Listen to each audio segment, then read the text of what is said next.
Good morning, Chair Creighton and members of the Higher Education Committee, and thank you for the opportunity to testify today.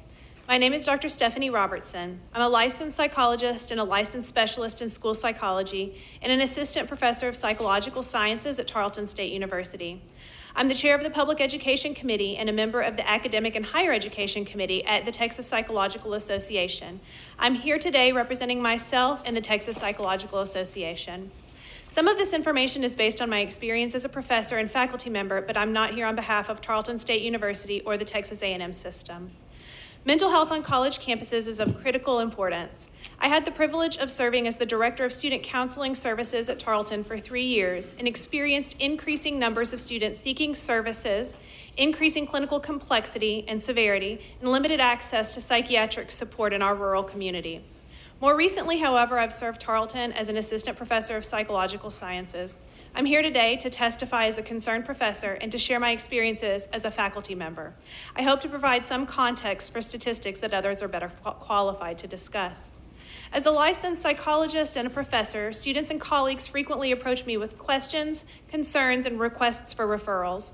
I've had students experience psychotic symptoms in class, have supported students in securing counseling services for paralyzing depression, and have had students disclose significant mental illness in written assignments and in class discussions. I've referred people for referrals for evaluations for autism, bipolar disorder, ADHD, and other psychotic disorders. As students approach me, always the theme is, Dr. Robertson, what's wrong with me? As a professor, I'm not in the position to evaluate, only to point students in the direction of services, but these inquiries are coming with increasing frequency. This year, more than any other year in memory, students are reaching out for help. In one of my graduate courses, 7 of 19 total students have requested referrals for services.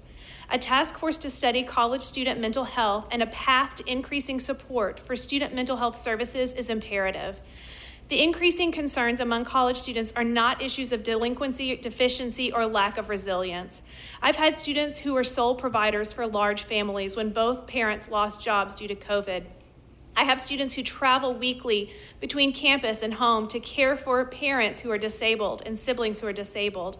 My students care for their own children with special needs and are impacted by not only their own but family members' mental health struggles. In the interest of highlighting this need, some students have provided me with permission to share their stories. From a student assignment to complete a write-up from the Authentic Happiness database, my student says, we were instructed to take a minimum of 2 assessments. I took 17. In the emotion section, tests showed very low happiness index, low positivity, positive affectivity, and high negative affectivity. Based on these results, it seems there's a detached sense to life without a lot of joy. Another student experienced a sharp increase in anxiety symptoms this year. She says, as a student, I've always felt the pressure to be and do the best. Due to that, my thoughts are always getting the best of me and overthinking that I'm not fully living up to my potential.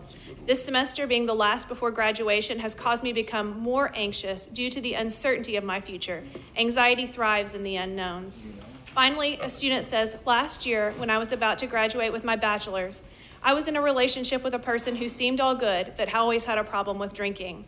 I started facing issues at work, and then on top of that, I had an immense amount of college work to do. In December, I ended up getting fired from my job and losing my relationship. I was later diagnosed with severe depression. I started feeling sad, helpless, and having crying spells in September, but it wasn't until December that I received my diagnosis. I think that as humans, we all deserve love, compassion, and support. There are so many of us suffering in silence. As a licensed psychologist, I'm equipped to deal with this, but many of my colleagues are not. One reflected that although she's attended trainings to address student concerns, she says that when I began teaching in 2008, it was a rare occurrence for students to come to my office and ask me to help them or to listen to them discuss their depression, anxiety, or suicide. It has increased in frequency and severity over the years. I do not have the proper training or authority to drop my myriad other responsibilities in order to provide them with the caliber of care that they deserve.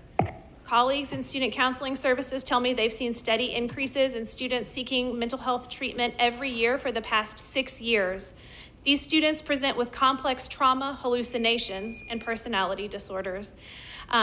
I think that supporting our students is imperative, and I'm happy to answer any additional questions that the committee may have. Thank you. Thank you very much, members. questions? Thank you for your testimony. It's such an important subject to all of us, and we really appreciate you being here and offering Thank you. I some appreciate wisdom for the committee today. Thank you.